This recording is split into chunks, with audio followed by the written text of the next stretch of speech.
네, 봄에는 새로 시작하는 것들이 참 많습니다. 우리 학생들은 새 학년, 새 학교, 새 친구를 만나고요. 결혼식이 많은 계절이다 보니까 새 신랑, 새 신부도 이때 가장 많이 볼 수가 있죠. 모든 것이 새롭게 시작되는 이 봄에 여러분과 새롭게 만나는 최덕희의 헬로우 밴쿠버의 최덕희입니다. 이 시간을 통해서 제가 여러분하고 어떤 얘기를 나눌 수 있을까 생각해 봤는데요. 우리 밴쿠버에 사는 교민 여러분들과 한국에 계신 청취자 여러분들이 즐겁게 소통하고 또 서로 재미있게 얘기를 주고받을 수 있도록 도와드리는 것, 그것이 바로 제가 할 수 있는 일이 아닐까 싶어요. 앞으로 여러분과의 만남을 통해서 저도 또 방송을 듣는 모든 여러분들도 행복한 기운을 주고받았으면 좋겠네요. 자, 오늘 이 시간 첫 순서는요, 우리 주변에 있었던 재밌는 뉴스를 모아봤습니다. 펀펀 뉴스 시간입니다.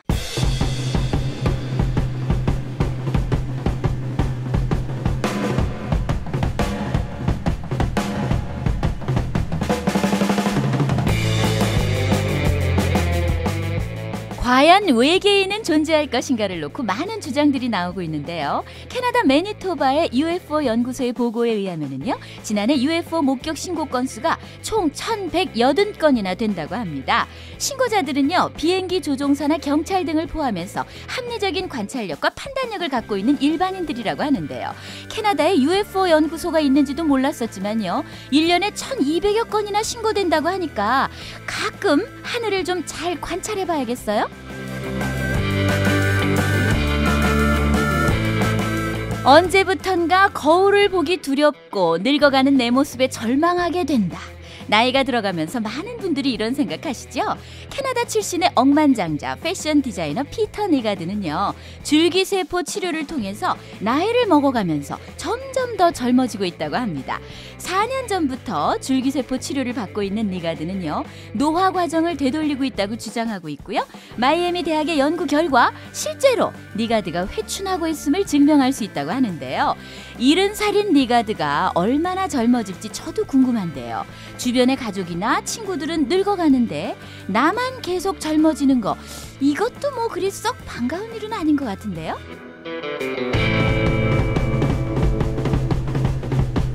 온타리오주 오타와에 거주하는 42살 여성이요, 태어나서 처음 구입한 로또 맥스에 당첨되는 행운을 안았습니다. 얼마 전에 장을 보러 나갔다가 복권을 구입했는데요, 이 복권이 4,800만 달러라는 엄청난 당첨금을 받게 해줬다고 하네요. 매주 복권을 사도 안 되는 저 같은 사람도 많은데 처음 산 복권이 당첨되는 걸 보면 참 얄궂은 게 또 복권인 것 같죠? 복권 얘기 하나 더 해드릴까요? 미국 버지니아의 한 부부는요, 한 달에 3번 연속 복권에 당첨됐다고 합니다. 켈빈과 자테라 스펜서 부부는요, 한 달 동안에 각기 다른 종류의 복권에 3번 연이어서 당첨됐는데요. 파워볼 복권으로 100만 달러, 픽4라는 복권으로 5만 달러, 바로 다음 날 산 즉석 복권으로 또 100만 달러가 당첨돼서 모두 200만 달러가 넘는 당첨금을 수령했다고 합니다. 그런데요, 남편 켈빈은요, 아직도 내 행운은 끝나지 않았고 앞으로도 계속 복권을 살 예정이라고 말했다고 하네요. 이 부부의 행운이 어디까지 갈지 지켜보겠습니다. 캐나다 온타리오주 세인트 캐서린 주차장에서 박스에 든 채 버려진 랍스터를 발견했는데요. 발견한 시민이 동물보호단체에 신고를 했고, 이 랍스터는 비행기로 옮겨져 바다로 보내진다고 합니다. 원산지와 최대한 비슷한 환경을 찾기 위해서 대서양 연안으로 보내주려고 한다고요. 과연 누가 랍스터를 산채로 버렸느냐? 이것 역시 동물학대라고 주장하면서 처벌해야 한다는 목소리도 높은데요. 갑각류는 동물에 포함되지 않기 때문에 랍스터를 버린 사람에 대한 수사는 할 수 없게 됐다고 합니다. 참, 그 캐나다 사람들의 동물 사랑을 잘 알겠는데요. 비행기 타고 대서양으로 옮겨지는 랍스터, 행여 잡혀서 식탁에 올라오면 절대 안 되는 귀하신 몸이 됐습니다. 동물 얘기 하나 더 해볼까요? 영국의 한 차고에서 3년간 갇혀 지내며 주인에게 학대를 받은 로이라는 앵무새가요, 앵무새 구조센터로 보내져 우울증 치료를 받고 있다고 하는데요. 로이가 학대를 받은 이유가 있었다고 해요. 함께 키우던 부부 중 여주인인 아내가 먼저 세상을 떠났는데요. 남편에게 새로운 여자친구가 생겼겠죠? 근데 그 여자친구 앞에서 죽은 전처의 이름을 주책스럽게 자꾸 말하다가 착오로 격리됐다고 합니다. 새 여자친구하고 분위기를 좀 잡으려고 할 때 마가렛! 마가렛!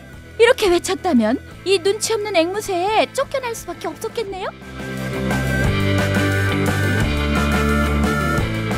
캐나다 출신 저스틴 비버가 이렇게 한국 사랑이 깊을 줄은 몰랐는데요. 비버는요, 자신의 인스타그램에 I love you Korea라는 글과 팔에 문신 사진 여러 장을 게재했다고 합니다. 또 하회탈과 한글로 비버라는 이름을 새겨놨다고 해요. 루머나 사건 사고가 많아서 인기만큼이나 안티팬도 많은 저스틴 비버인데요. 이참에 한국을 한번 방문해서 청학동 훈장님께 예절 교육을 좀 받아보면 어떨까 싶네요. 이상 뻔뻔 뉴스였습니다. 네, 이번에는요, 여기는 어때요 시간인데요. 이곳 밴쿠버에 여행을 계획하고 계신 분들, 또는 이곳에 살고 계시지만 오늘 좀 특별히 가볼 만한 곳이 없을까 하시는 분들을 위해서 제가 추천하고 싶은 곳을 소개하는 시간입니다. 이제 정말 바야흐로 봄이죠. 저는 사실 1년 중에 봄을 제일 좋아하거든요. 뭐 다른 이유는 없고요. 봄에만 느낄 수 있는 생명력이 있어요. 그게 사람에게 뭔가 특별한 에너지를 주는 것 같거든요. 새싹이 막 움트려고 나뭇가지 끝에서 통통하게 올라올 때, 꽃이 피려고 꽃봉오리를 터뜨리기 일보 직전에 그 빵빵한 긴장감, 이런 것들이 우리 인간들에게도 새 기운을 주는 것 같지 않으십니까? 그래서 오늘은요, 새 봄을 만끽할 수 있는 곳 폰무디라는 작은 도시를 소개해드릴까 합니다. 폰무디는요, 밴쿠버 다운타운에서 버나비시를 지나 한국 분들이 많이 살고 계신 코키툴람시까지 가기 전, 그러니까 버나비와 코키툴람이라는 큰 두 도시 사이에 샌드위치처럼 끼어있는 작은 도시인데요. 작지만 참 아름답고 나름의 분위기가 있는 도시입니다. 이곳에 오시면은 제일 먼저 번잔 레이크를 보러 가셔야 되겠죠? 헤리티지 마운틴 길을 따라 산 위쪽으로 이정표대로 쭉 올라가시면은요, 어느 순간 빽빽한 전나무 숲이 정글처럼 길 옆에 쫙 펼쳐지고요. 그러다가 꿈속의 그림처럼 산속 깊은 곳에 말할 수 없이 크고 아름다운 호수가 거짓말처럼 나타납니다. 저는 처음 이곳에 가봤을 때 와, 무슨 호수가 이렇게 큰가 깜짝 놀랐었는데요. 캐나다는 워낙에 큰 호수가 많아서 나중에 보니까 뭐 번잔 레이크는 그냥 옹달샘 정도, 별로 큰 호수가 아니더라고요. 한국에 계신 분들은 좀 생소한 얘기겠지만은요, 이곳에는요, 호수가 거의 바다나 강처럼 크고 깊어서 호수의 물이 정화돼서 수돗물로도 쓰입니다.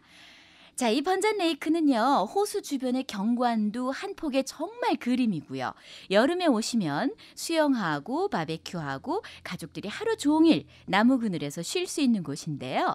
특이한 것은요, 호수 한쪽 끝에 철조망이 쳐져 있고 그곳은 바로 개가 수영을 할 수 있는 공간으로 분리돼 있어요.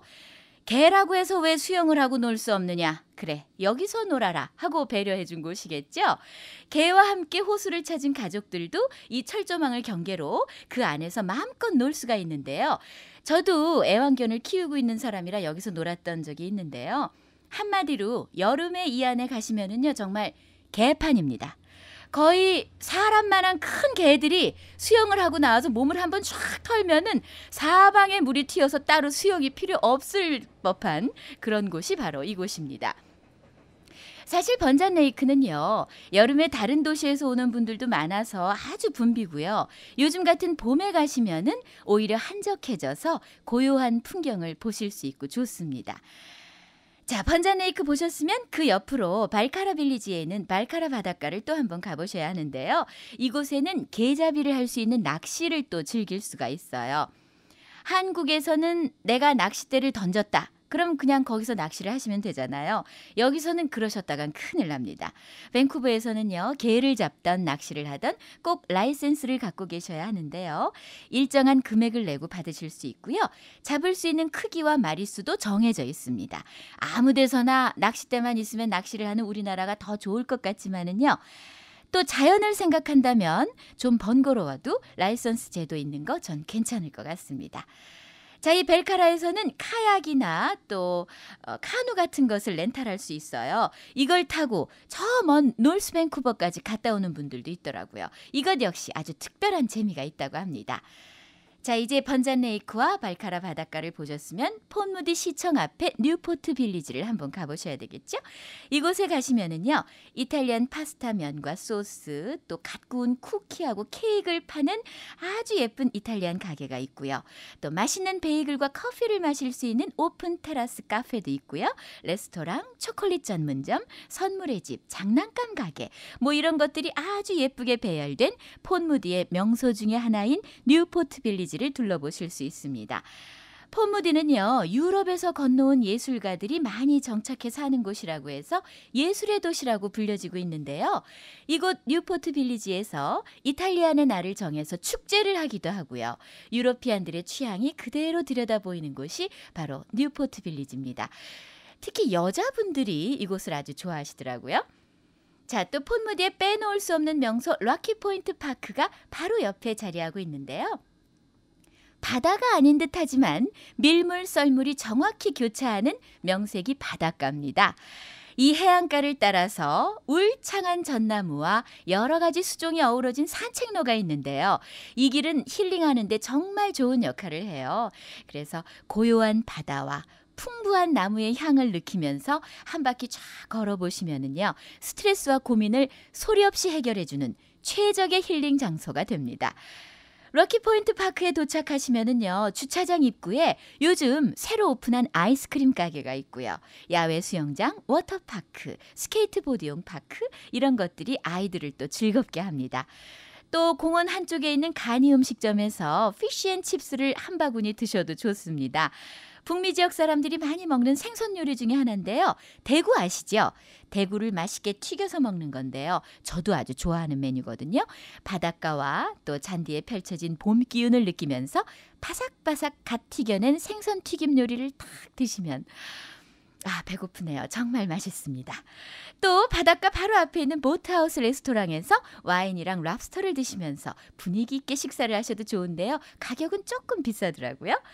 이 파크는요, 또 모터를 장착한 요트나 수상 스포츠를 즐길 수 있는 곳인데요. 수질 보호를 위해서 엔진이 있는 배를 아무 데서나 탈 수는 없거든요. 근데 그런 것들이 허락된 곳이라 여유 있는 분들은 자신의 배를 가지고 와서 타기도 하죠. 특히 여름에는요, 배를 타는 분들을 아주 많이 볼 수 있고 직접 배워보실 수도 있습니다. 저도 한번 아는 분이 요트를 갖고 계셔서 여기서 여러 명이 어울려서 요트를 탔었거든요. 근데 배를 산 지 얼마 안 되셔가지고 운전이 미숙하셔서 제가 타이타닉을 찍을 뻔했던 아픈 기억이 있습니다. 사실 오늘 소개해드린 폰무디는요, 제가 10년 넘게 살고 있는 곳이기도 한데요. 저도 이 럭키포인트 파크는 한국에서 친구나 가족이 놀러오면 꼭 데리고 가서 함께 식사도 하고 산책도 하곤 하는데요. 데려갔던 사람들이 입을 모아 했던 말이, 어쩌면 동네에 이러한 아름다운 바닷가와 울창한 숲, 넓은 잔디가 잘 어울려져 있는지 너무 부럽다고 하나같이 최고의 명소로 뽑았던 곳입니다. 우리가 외국에 놀러 가면 유명한 관광지에서 기념사진 찍으면서 누구나 가는 곳을 나도 한번 가보는 것, 이건 이제 별로 재미가 없잖아요. 한국에서 밴쿠버에 놀러 오시는 분들도 뭐 몇몇 유명하다는 곳 보고 가실 게 아니라 이렇게 숨어있지만 참 좋은 곳들, 이런 곳들을 다녀보시는 게 더 알찬 여행이 되지 않을까 싶습니다. 밴쿠버 다운타운에서 차로 40-50분이면 도착하는 곳이지만 또 다른 밴쿠버의 멋을 느낄 수 있는 정말 아름다운 미니 도시 폰무디를 소개해드렸습니다. 꼭 기억해 두셨다가 방문해 보시고요. 우리 교민 여러분들도 이 봄이 가기 전에 폰무디의 봄 풍경 한번 보러 오시면 좋겠네요. 자, 혹시 이 시간을 통해서 꼭 소개하고 싶은 숨은 명소를 아시는 분들은요, mytvkorea.com으로 보내주시면 제가 이 시간을 통해서 소개해드리겠습니다.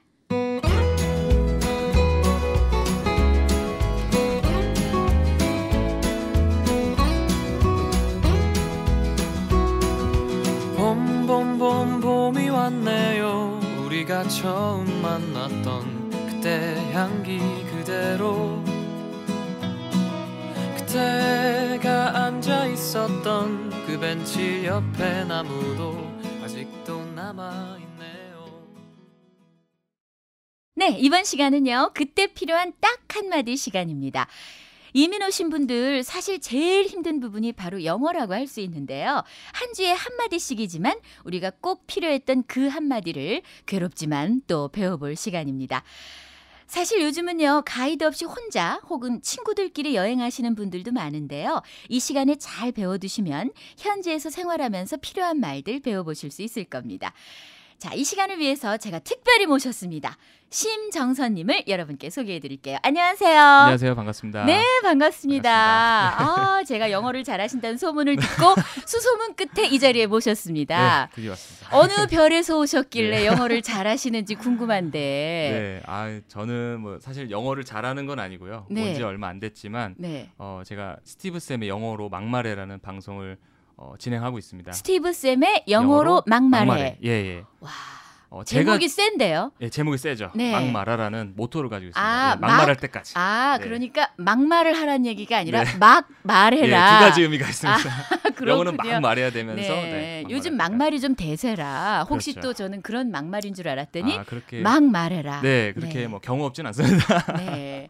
영어를 특별히 예. 따로 공부를 하셨던 건가요? 아니요, 사실 저도 뭐 영어를 공부를 많이 안 해서 네. 그게 좀 걱정이었는데 네. 이제 또 제가 진행하는 프로그램은 아니거든요. 네. 제가 이제 뭐 프로듀싱을 하지만 네. 스티브 한이시라는 네. 스티브 한이라는 여기 교민분이 계시는데 아, 예. 그분이 이제 진행을 하셔서 네. 영어를 가르쳐 주는 건데 네. 거기서 이제 제가 배우고 많이 아, 배웠죠. 그럼 지금 역시 저희들과 마찬가지로 배우고 계신 그렇죠. 분 중에 배우는 한 중입니다. 분이다. 이렇게 저도, 생각하면 예, 되겠네요. 똑같아요. 어느 예. 별에서 오셨나 궁금했는데 네. 그런 별에서 오셨군요. 네, 그런 별. 예, 제가 생각하기에 뭐 김수현 씨하고는 전혀 반대쪽 방향에서 오신 분 네, 같아요. 예. 다른 별입니다. 네, 뭐 외모로 봐도. 예, 외모로 예. 봐도. 예. 아직 미혼이신데. 아닙니다. 결혼했어요. 아, 결혼하셨어요? 네, 결혼했습니다. 근데 네. 왜 아까 미혼이라고 아니요, 저 거짓말 하셨어요? 방송 전엔 미혼이라고 하시더니. 아니요. 부모님은 하고 계시지만 아, 와이프는 여기 있습니다. 그러시구나. 네네네. 예. 아, 그렇습니다. 정말 많은 분들이 네. 궁금해하실 텐데 네네네. 진짜 왜 잘생기셨거든요. 그렇습니까? 근데 미혼이시라고 하니까 뭐 네. 그냥 외모는 궁금해하지 마시고요. 네.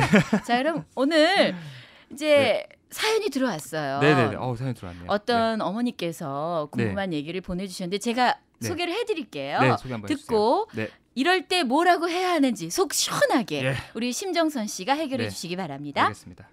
자, 그럼 첫 번째 사연 들어볼게요. 네. 안녕하세요. 진짜 영어 초보 밴쿠버맘입니다. 영어를 전혀 못하지만 생각보다는 한국 분들도 많고 해서 그럭저럭 버텨내고 있는데요. 참 버틴다는 말 와닿네요. 네. 버티고 있죠. 얼마 전 늘 다니던 길에서 웬 스피드건을 든 경찰들에게 속도 위반으로 딱 걸리고 말았습니다. 가까이서 보니 경찰들이 웬 덩치는 그렇게 큰지 네. 겁부터 덜컥 났고요. 저는 사실 규정 속도보다 많이는 과속하지 않았거든요. 그때 저는 이민 온 지 얼마 안 됐고 좀 봐달라고 부탁하고 싶은데 네. 경찰이 뭐라고 제게 얘기할 때 그냥 앞이 캄캄해지면서 고개만 끄덕끄덕하다 결국 딱지를 받았는데 아니 웬 벌금이 그렇게 비싼지 깜짝 놀랐습니다. 집에 와서도 한국에서처럼 저의 필살 애교를 담아 한 번만 봐주세요 라고 했으면 어땠을까. 잘 얘기하면은 처음에는 경고장을 주기도 한다는데 한마디도 못하고 얼음처럼 있다가 그렇게 비싼 벌금 용지를 받았으니 돈도 아깝고 너무 속상하더라고요.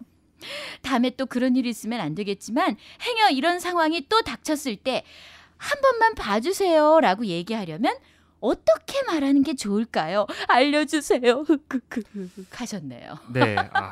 정말 저도 한번 네. 당해본 경험이 있어서 아. 예, 경찰 한번 딱지를 뜬 적이 있어서 뭐 정말 때문에 딱지를 뜨셨어요? 그 벨트죠, 벨트. 안전벨트. 예, 제가 안 한 건 아니지만 그 뒤에 탔던 분이 아. 잠깐 안 했는데 그거를 보고 그런 걸 바로 잡혔더라고요. 민폐라고 하죠. 예. 남의 차 타가지고 안전띠를 안 해가지고 뭐 금전적인 거 잘 해결했습니다. 그렇습니까? 예. 그때 얼마 나왔어요, 예. 딱지가? 거의 한 150불. 아니 근데 저도 그런 경험이 있었는데요. 네네네. 한국에선 요즘은 어떤지 모르겠는데 네. 뭐 딱지를 떼었다 우리가 흔히 말하는 네네. 말로 그럼 뭐 3만 원, 5만 그렇죠. 원, 예. 뭐 이 정도잖아요. 가볍죠. 네. 여기는 뭐 한 20만 원 돈 가까이. 네, 가차 없습니다. 네. 네. 참고로 제가 말씀드릴게요. 요즘 네. 휴대전화 단속 많이 하거든요. 네네. 휴대전화를 만지다가 네. 혹은 걸다가 경찰에게 걸리면 167불을 낸다고 해요. 그리고 속도 위반이 138불에서 200불까지 낼 수 있는데요. 지금 여기 사연 보내주신 분처럼 경고장을 처음에는 주기도 한다고 해요. 네네. 그런데 스피드존이 아니라 스쿨존에서는 스쿨존. 절대로 경고장을 주는 일이 없이 가차 없다고 합니다. 스쿨존은 그렇습니다. 예, 스쿨존에선 더욱더 조심하셔야 알겠습니다. 되고 우리 네. 교민 여러분들도 정말 여긴 또 한국처럼 교통경찰이 많지는 않아요. 많지는 않습니다. 근데 어쩌다가 불쑥불쑥 그게 참 희한한 게 나타나더라고요. 그러니까 여기 뭐 아시겠지만 선생님 네. 아시겠지만 그냥 일반 차량입니다. 네. 그냥 저희랑 고속도로 같이 달릴 일반 네, 차량인데 맞아요. 속도가 붙고 뭐가 저 사람 잘못한다 그러면 갑자기 불을 켜더라고요. 네, 맞아요. 빵! 불을 네. 저를 잡으러 왔더라고요. 예. 고스트라고 하죠. 고스트라고 하죠. 네. 예, 맞습니다. 예, 고스트라고 네, 하죠. 정말 안타깝네요. 자, 네. 이럴 때 걸렸어요. 네네네. 어떻게 말해야 되나요? 가르쳐 주세요. 예. 일단은 사실은 겁부터 납니다. 네. 말씀하셨던 것은 덩치가 엄청 큽니다. 맞아요. 여기 가까이서 분들이 보면 더 커요. 더 커요. 예. 예, 얼굴도 크고 덩치도 네. 크고 사실은 무서워. 사실 이걸 알려드려도 예. 제대로 하셔야 되는데 그리고 또 그거 우리 한국 사람들이 제복 입고 있는 네네. 분들 앞에서 좀 약해요. 약해집니다. 네, 네. 약해져요. 예, 그럼에도 불구하고 네. 예, 말씀을 하셔야 됩니다. 네. 이런 경우에는 네. 이렇게 말씀해 주시면 좋습니다. 네. Could you please give it as a warning this time? 이렇게 말씀해 주시면 네. 됩니다. 예, Could you please 예, Could you please give it 예, give it as a as a warning this time. time. 이 이렇게 말은- 천천히 말해 주셔야. 천천히. 예. 알겠습니다. 너무 빨리 말하시네. 자, 알겠습니다. 다시 예, 한번. Could you please give it as a warning this time? 이번엔 경고만 주시면 안 네, 될까요? 이번 경고로만 주시면 안 될까요? 네. 이렇게 말을 할 수 있죠. 네. 예. 근데 이것만 하면은 사실 좀 약할 수가 있습니다. 약하네요. 그래서 이 본심을 좀 얘기를 해줘야 되는데 네. 그래서 가져왔던 게 그 뒤로 이어지면 좋은 게 뭐냐면 네. It was an honest mistake. It was an honest mistake. 네네. 이 honest mistake 무슨 말일까요? 정직한 네. 실수 무슨 말일까요? 이게 네, 정말 실수였다. 정말 실수였다. 본의 아닌 실수였다. 일부러 라는 그런 게 거- 아니다. 일부러 그런 게 아니다. 잘못했다. 네, 이것도 정말 많이 쓰입니다. 이 평상시에도 아, 많이 씁니다. 네. It was an honest mistake. 그러네요. 네네네. 정말 우리가 본의 아니게 어디서 그렇죠. 실수를 했을 때 네네네. 그냥 I'm sorry 이러는 것보다 네네네. It was an honest mistake. 네네. 근데 또 전 겁나는 게 이렇게 네. 얘기하면 영어 잘하는 줄 알고 저쪽에서 길게 얘기해요. 보통은 그러죠. 막, 네. 막 나오잖아요. 그것도 좀 겁나는데 네네. 다시 한번 그럼 알려주시겠어요? 자, 이런 경우 우리 네. 교민 여러분들도 잘 기억해 두시고요. 네. 우리 또 한국에 계신 분들도 이쪽에 오셔서 운전하시다가 그렇죠. 경찰에게 걸리거나 했을 때 이 표현 꼭 네. 기억해 두시기 바랍니다. 자, 뭐라고요? Could you please give it as a warning this time? Could you please give it as a warning this time? 네, 맞습니다. 네. 그다음에 It was an honest mistake. It was an honest mistake. 네, 그렇습니다. 진실한 표정으로 해야 진실한 되겠네요. 표정과 네, 온 마음을 다해서 네. 하셔야 돼요. 예, 이 지금 사연 주신 분이 네. 여기 지금 밴쿠버 이민 온 지 얼마 안 되셨잖아요. 네네네네. 그러면 처음 온 지 얼마 안 돼서 네. 좀 잘 모르는 분들에게는 왠지 좀 그렇죠. 더 잘 봐줄 것 같거든요. 그렇죠. 혹은 네네. 관광 오신 분들 여기서 네. 렌터카 빌려서 운전하시다가 경찰을 만났을 때 나는 지금 여기 처음 왔어. 혹은 관광객이야. 혹은 네. 난 이민 온 지 얼마 안 돼서 난 여기 하여튼 이 길도 잘 모르고 이곳에 지금 처음 온 사람이야. 그렇죠. 봐줘. 처음 이러면 조금 더 네. 설득력이 있지 않을까 설득력 싶은데. 있습니다. 예, 그럴 때 혹시 쓸 수 있는 말은 뭐가 쓸 수 있을까요? 있는 말은 많이들 쓰는 말인데요. I'm a newcomer라고 하면은 I'm a newcomer 하면은 저는 여기 처음 온 사람입니다. 처음 왔어요. 네, 처음 네. 왔습니다. 그러면은 이제 경찰 쪽에서도 이제 많이 양해를 봐줄 수 봐줄, 있겠죠. 예. 용의가 그러면 있습니다. 오늘 가르쳐주신 그 말 앞에 네. I'm a newcomer라는 그렇죠. 말을 I'm a newcomer. 네. 예. 근데 뭐 운전면허증 봤더니 네. 한 10년 전부터 살던 사람이 이렇게 말하면 안 되겠죠. 그러면 안 되죠. 네. 자, 오늘 궁금해하셨던 이 궁금증이 잘 풀리셨을 것 같고요. 네. 운전하실 때 아무쪼록 조심하시길 바랍니다. 네. 자, 오늘 사실 딱 한마디를 배우는 건데요. 네네네. 긴급으로 한마디가 더 들어왔어요. 하나 더 있습니다. 제가 하나 더 소개해 드릴 테니까 또 네. 가르쳐 주세요. 네. 안녕하세요. 저는 어린 아이들을 데리고 유학 온 밴쿠버맘입니다. 우리 아이들이 워낙 도넛을 좋아하고 저도 또 달달한 도넛을 잘 먹는 편인데요. 가끔 간식으로 도넛을 사러 티몰튼을 가는데요. 도넛 한 박스를 주문하면 뭐로 줄까라는 질문을 하는데 아시겠지만 뭐 티몰튼 도넛이 다 그렇게 저렇게 맛있기에 그냥 네가 알아서 골고루 섞어줘 라고 말하고 싶은데 그게 잘 안 돼가지고 꾸역꾸역 진열대 앞으로 가서 This one, this one, this one을 외치고 있답니다. 또 가끔 차에서 내리기 싫어 드라이브 스루를 이용하고 싶어도 할 수 없이 가게로 들어가서 This one, this one, this one이라고 또 떠들고 있다니까요. 그냥 네가 알아서 줘 혹은 그냥 네가 알아서 골고루 잘 섞어서 담아줘 이렇게 말하고 싶은데 이때 필요한 딱 한마디 가르쳐주세요 하셨네요. 네, 도넛 얘기도 배가 고프네요. 갑자기. 그러네요. 티몰튼을 한국에 네. 계신 분들은 잘 모르실지 모르지만 그렇죠. 예, 캐나다에서는 굉장히 많은 그렇죠. 도넛 체인점이죠. 네, 아주 커피. 대표적인 네, 커피. 예, 아주 싸고 맛있고 맛있죠. 예.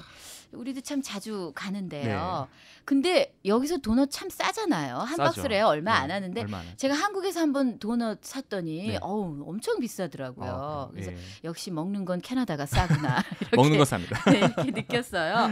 네네. 우리가 사실 살면서 어려운 영어를 쓸 일도 사실 별로 없고요. 그렇죠. 네. 또 어려운 건 또 좀 공부를 하면 또 이렇게 알게 되기도 해요. 근데 네네. 이렇게 오히려 간단한 말 이런 것들이 또 네. 뭐지? 할 때가 많아요. 이 네네. 어머니의 질문이 참 저도 와 닿는데요. 네가 알아서 그냥 골고루 섞어줘. 그렇죠.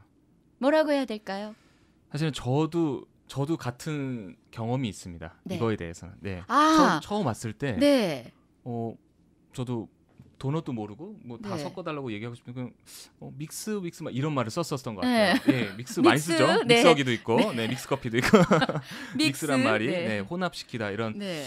말이 있는데, 그러니까 섞다라는 말을 주로 이제 저희가 믹스로 알고 있는데, 네. 믹스는 엄밀히 따지면 혼합하다는 뜻입니다. 혼합하다. 예, 혼합하는 게 이렇게 섞는 거죠. 네. 이렇게 말이 좀 다르긴 한데 그렇게 막 믹스를 얘기를 하면 도넛을 혼합해 달라 이런 뜻입니다. 그렇기 그러니까 때문에 믹스라는 것은 이렇게 네. 다 뭉쳐서 섞는 그렇죠. 믹서기 생각하시면 네. 혼합이 되는 겁니다. 그런 것이니까 그건 네네네. 말고 예. 섞어서 그거 주라는 말고, 건 또 다른 예. 말이 있다는 예, 얘기죠. 다른 말이 있습니다. 정확한 표현은 assorted please라고 얘기합니다. assorted please. 예, assorted please. assorted란 말이 이제 여러 가지란 뜻인데요. 네. 이 여러 가지로 넣어달라. assorted 네. please 얘기를 하면 됩니다. 네, 네네. 알 것 같아요. 네. 스시집에 가면 네. assorted 스시가 있어요. 아, 그래요? 여러 가지 섞여 있는 게 assorted가 그런 assorted 말이군요. please 하면은 물론 믹스라고 해도 네. 여기 친구들은 알아듣지만 그래도 알아듣지만. 정확한 표현을 하시자면 네. assorted please라고 네. 하고요. 혹여나 assorted 했는데 네. 맛없는 것만 담아줄 수도 있습니다. 그렇죠. 내가 원하지 않는 것만 네. 담아줄 수 있어서 예. assorted please 하신 다음에 with popular ones라고 하시면 네. 잘 나가는 것들로 가장 많이 팔리는 것들로 넣어주세요, 섞어주세요라고 네. 표현할 수 있죠. 맞아요. 티몰튼 도넛도요. 이 시즌별로 또 내용이 달라져요. 그렇죠. 예. 블루베리가 많이 나올 때는 블루베리 도넛이 있고요. 네. 또 크랜베리 도넛 뭐 네네. 그때 이렇게 또 내용이 달라지는데 그렇죠. 그냥 assorted please 이랬을 때 네. 이건 잘 팔리니까 안 팔리는 걸로 섞어줘야지 그렇죠. 이럴 그럴 수도 경우가 있겠네요. 있습니다. 네, 그러니까 with popular ones 이렇게 맞습니다. 얘기하면은 네. 잘 나가는 걸로 네가 잘 나가는 걸로 잘 섞어줘. 자, 우리 어머니 잘 네네. 기억하셔서 다시 네. 한번 말씀해 주세요. 자, 이제 드라이브 스루로도 충분히 주문하실 충분히 수 주문할 수 있겠네요. 있습니다. 네. 거기다 대고 뭐 얘기할 수 없어서 고생했는데 자, 뭘 줄까라고 했을 때 뭐라고 말하면 될까요? 네. assorted please with popular ones. assorted please with popular ones. 네, 예. 맞습니다. 참 영어가 우리 만나서 고생 많네요. 자, 오늘 이 두 마디 참 아무것도 아닌 것 같지만 생활하면서 많이 쓰일 수 있는 말이에요. 그렇죠. 예. 네. 오늘 이렇게 재밌는 내용으로 두 얘기를 가르쳐 주신 심정선님께 다시 한번 감사드리고요. 네, 감사합니다. 팟캐스트로 들을 수 있는 거죠? 네, 팟캐스트에서 검색을 하셔도 되고요. 아니면 유튜브에서 검색하셔도 되고요. 제목을 다시 한번 말씀해 네, 주시겠어요? 제목을 말씀드리면 스티브 쌤의 영어로 막말해입니다. 스티브 쌤의 영어로 막말해를 막말해. 진행하고 계신 심정선님과 함께 오늘 우리에게 필요한 딱 한마디를 배워봤습니다.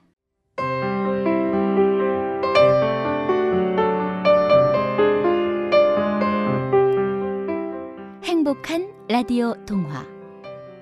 오늘 전해드릴 이야기는 봉숭아 화분입니다. 햇살이 솜털처럼 부드러워진 봄날이었습니다.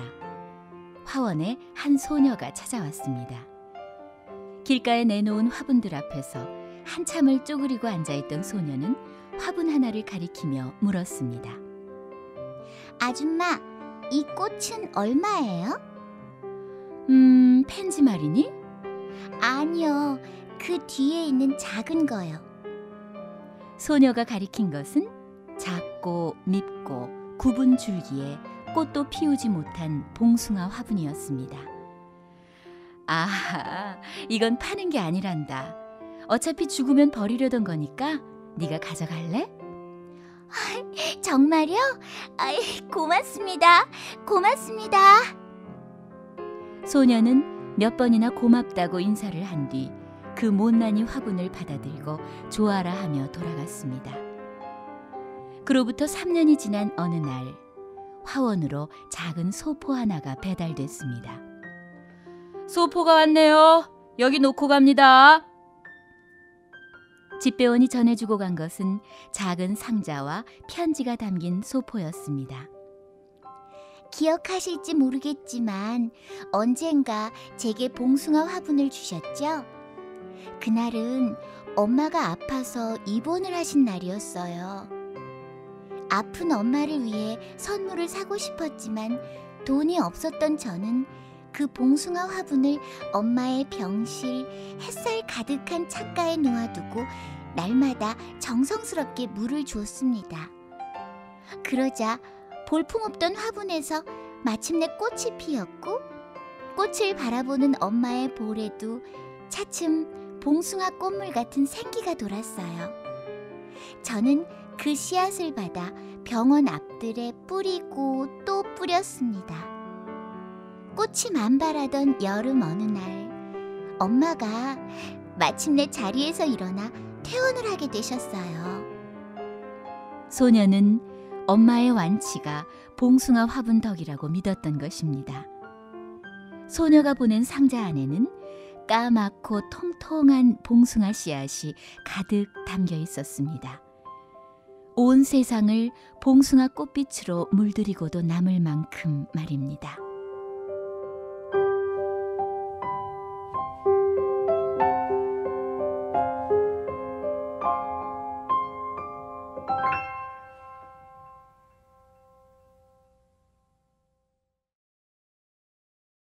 네, 저도 이곳 밴쿠버에 이민 온 지 벌써 11년이 지났어요. 근데 요즘은요, 이민이 아닌 이사라고 하죠. 워낙 인터넷으로 꽁꽁 묶인 지구에 살다 보니까 해외로 이주를 해도 실시간으로 고국의 소식을 다 들을 수 있고요. 문화를 접할 수 있어서 좀 먼 데로 이사를 간 것이지 이민이라고 하기엔 서로가 너무 가까워졌죠. 사실 제가 처음에 이곳에 이민 왔을 때만 해도요, 한국 드라마를 비디오 테이프에 녹화해서 대여해주는 비디오 가게가 있었고요. 거기서 빌려다 본 드라마 중에 기억에 남는 것이 바로 이병헌, 송혜교가 나왔던 올인이라는 드라마였습니다. 지금은 뭐 거의 같은 시간에 컴퓨터로 다 볼 수 있어서 이미 비디오 가게들은 모두 문을 닫은 지 오래됐고요. 어쩌면 한국에 사시는 분들보다 여기 계신 분들이 더 한국을 잘 알고 있는지도 모를 것 같아요. 그런 가운데서도요, 저 나름대로 느꼈던 밴쿠버와 한국의 다른 점들을 소개해드리는 시간입니다. 무슨 얘기를 해드릴까 고민하다가 아무래도 아이들 교육 때문에 이민하는 분들, 또 유학 오시는 분들이 많다 보니까 학교 얘기를 좀 해볼까 해요. 저희 아이도 초등학교 4학년에 이곳에 와서 초등학교, 중학교, 고등학교 다 보내고요. 지금 대학에 다니고 있는데요. 뭐 일반적인 것들은 이미 인터넷이나 정보를 통해서 다 아실 테고, 제가 느낀 재밌는 부분들을 한번 얘기해 보자면은요. 우리가 어릴 때는 왜 학교 끝나면은 모든 학생이 청소를 했었죠. 또 주번, 당번 뭐 이런 게 있어서 아침 일찍 학교에 와서 주전자에 물도 받아다 두고 컵도 닦고, 또 학생이 뭔가 잘못했을 때 벌로 화장실 청소도 하고요. 지금도 기억이 나요. 가방에 걸레하고 왁스를 넣어가지고 학교에 가서 복도랑 교실 바닥을 친구들하고 칸 맞춰 앉아서 막 닦았던 기억. 아마도 저와 같은 기억을 갖고 계신 분들 많으실 텐데요. 이곳의 아이들은요, 학교에서 청소를 전혀 하지 않습니다. 청소는요, 학교와 계약된 업체가 하고요. 매 쉬는 시간이 끝나면 화장실 청소를 하고, 수업이 끝난 뒤에 학교 청소를 하고요. 매주 금요일이면 대형 청소기를 돌려서 대청소를 합니다. 아이들은 8시 30분에 학교에 가서 3시에 끝나면 그것으로 끝이지 남아서 청소를 해야 하는 고충은 없습니다. 또 점심시간에 식사를 마친 학생들은요, 무조건 모두 운동장에 나가서 놀아야 되는데요. 저희 아이가 다녔던 초등학교의 경우에는요, 유치원생, 저학년생, 고학년생이 노는 공간이 다 분리가 되어 있습니다. 덩치 큰 아이들이 노는 틈에 어린 학생들이 섞여 놀다가 다칠까 봐 이런 원칙을 세웠다고 해요. 또 제가 학교 다닐 때는 왜 체육 시간이면 주전자물로 커다란 네모를 그려놓고 피구했던 기억이 있어요. 체육 시간이면 뭐 달리기나 피구, 체조 이런 거 배우는 게 다였는데요. 여기는 축구장, 야구장, 실내 경기장 이런 것들이 잘 갖춰져 있어서 체육 시간에 온갖 스포츠를 골고루 다 조금씩 배울 수 있어서 그것도 참 부럽더라고요. 3시 이후에는 고등학교 졸업할 때까지 어떤 보충 수업 없이 모든 학생의 수업이 끝나고요. 또 하나 재밌는 건요. 수업 시간이 9시 48분, 10시 57분, 1시 6분, 2시 8분 뭐 이런 식으로 이상한 시간으로 구분되어 있는데요. 이것은 아이들에게 정확한 시간 개념을 심어주기 위해서 10분, 5분 단위로 시간을 정하는 게 아니라 1분 단위로 쪼개서 수업 시간을 정하는 것이라고 합니다. 수업 시간 중에 어디가 아프면 우리는 선생님 너무 아파서 집에 가야 될 것 같아요 라고 하면은 정말 아픈지 선생님이 살펴보시고 그래 집에 가서 쉬어라 하고 허락을 해 주셨었죠. 여기서는요 학교 오피스에서 부모에게 전화를 해서 연락된 부모가 와서 데려가야 학교를 나올 수가 있습니다. 혹시 부모가 아닌 형제나 이모, 삼촌 뭐 이런 분들이 데리러 가면은 부모와 통화를 해서 데리러 온 사람의 신분이 확인돼야 아이를 인수해 줍니다. 3시에 학교가 끝나기 전에 아이에게 생긴 모든 사고는 학교에 우선적으로 책임이 있기 때문에 함부로 아이를 학교 밖으로 내보내지 못한다고 합니다. 또 어떤 경우에도 선생님이 학생을 때리거나 물리적인 힘을 이용한 체벌은 있을 수 없는 일이고요. 수업 중에 어떤 문제를 일으키거나 피해를 주는 학생은 교실 밖 복도에 서 있게 하거나 좀 심각한 경우는 따로 상담을 받게 합니다. 이곳의 여학생들은요, 화장을 하기도 하고 아주 대담한 옷차림으로 학교를 가도 그것에 대한 제재는 없는데요. 때로는 가슴 노출이 좀 지나치다 싶은 여학생들에게는 학교에서 준비한 티셔츠를 입도록 해서 다른 학생들에게 피해가 되지 않도록 합니다. 또 고등학교 졸업을 앞둔 학생들은 프롬이라고 해서 턱시도와 드레스를 차려입고 선상 파티를 하기도 하고 호텔을 빌려서 새벽까지 댄스 파티를 하는데요. 이때 아이들은 리무진을 대절해서 호텔까지 타고 가고요. 여학생들은요.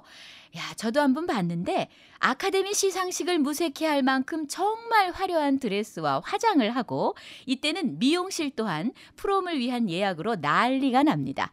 특히 커플인 학생들은요. 같은 색의 꽃을 여학생은 팔찌로 남학생은 행커칩으로 맞춰서 우리는 커플이다라는 표시를 내는데요. 주로 이 꽃 색깔은 보라색과 핑크색이 많이 쓰입니다.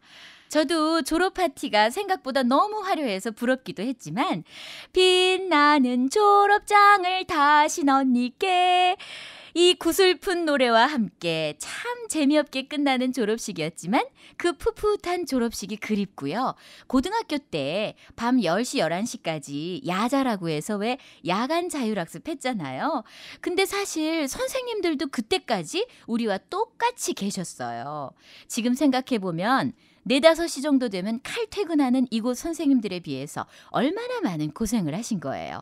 우리 선생님들 정말 힘드셨을 것 같아서 미안한 마음이 들기도 합니다. 그리고 밤에 공부하다가 학교 매점에서 쉬는 시간에 먹었던 그 라면 맛. 깜깜한 하늘 보면서 집에 같이 가던 친구들과의 즐거운 수다. 이런 기억은요. 이곳의 학생들에게는 죽었다 깨도 모를 우리만 아는 낭만이라는 거.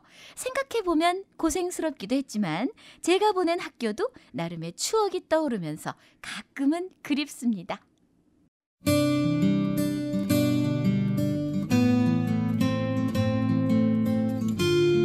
인생의 일화를 나는 학교에서 배웠지. 세월은 흘러 모든 것들이 변해가도 내 마음속 깊은 곳에 지워지지 않는 추억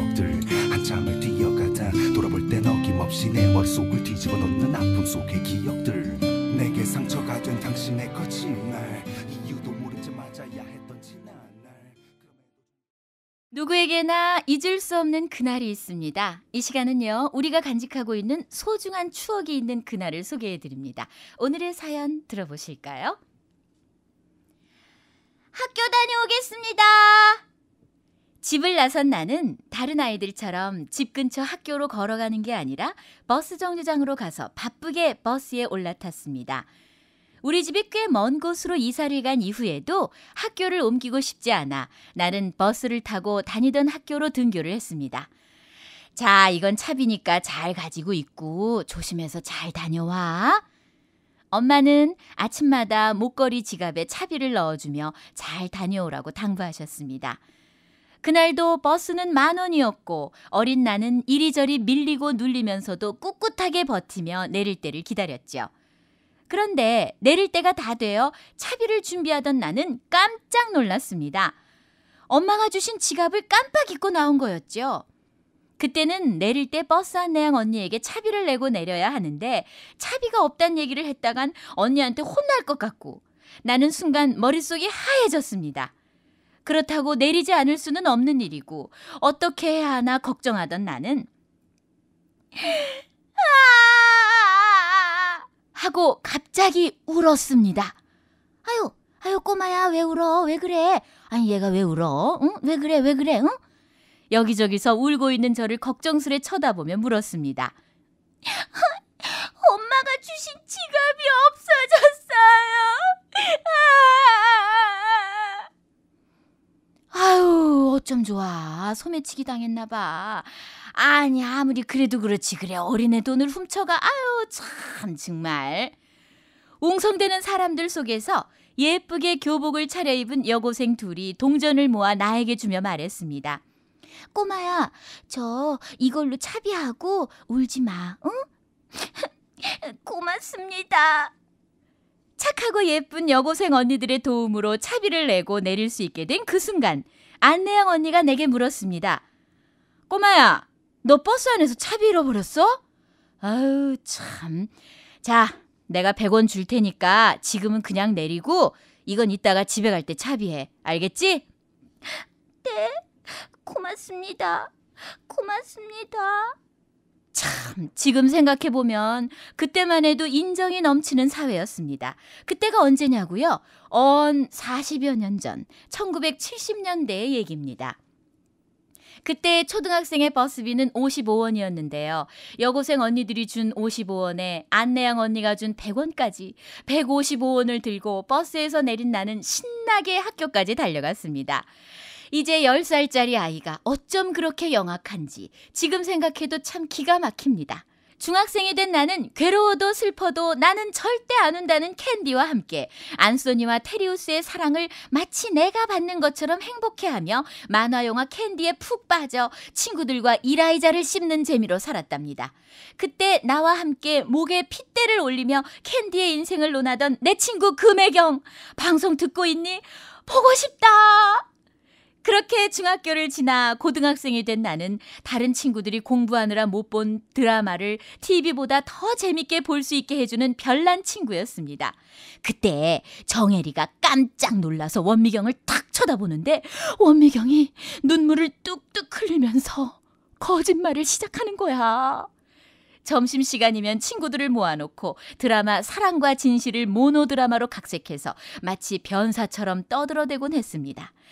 이렇게 입만 살았던 나는 운명처럼 대학에서 연극을 공부했고 운명처럼 내게 딱 어울리는 직업을 갖게 됐습니다.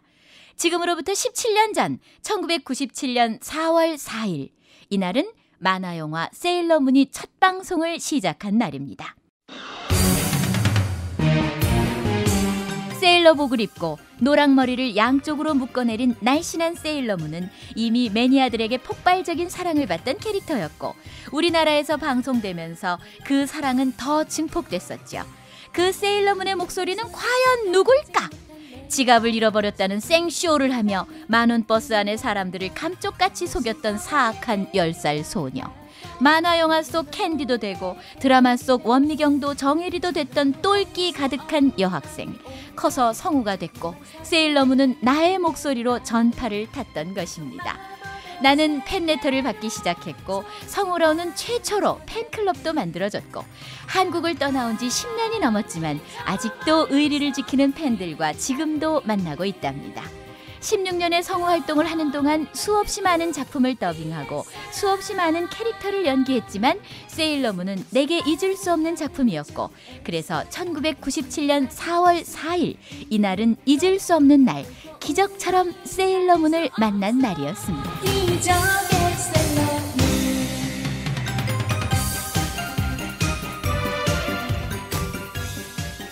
네, 누구 얘긴가 했더니 성우 최덕희 씨의 얘기였습니다. 어쩐지 사연이 좀 낯설지 않다 싶었습니다. 이 시간 여러분의 참여를 기다립니다. 어떤 얘기든 상관없어요. 밴쿠버 계신 교민께서 한국의 가족이나 친구에게 전하고 싶은 얘기를 좀 특별한 방법으로 하고 싶을 때, 반대로 밴쿠버에 있는 가족이나 친구에게 꼭 전하고 싶은 혹은 축하하고 싶거나 위로하고 싶은 사연이 있으시면 저희에게 보내주세요. 이 시간을 통해서 저희가 잘 전해드리겠습니다. 또 방송을 통해 소개하고 싶은 얘기들, 그냥 내 일상을 전하고 싶은 분들 모두 다 함께 참여해 주시면 더 재밌게 이 시간을 채울 수 있을 것 같아요. 사연 보내주실 곳은요. mytvkorea.com에 들어오셔서 시청자 게시판 라디오 1로 보내주시면 되겠습니다.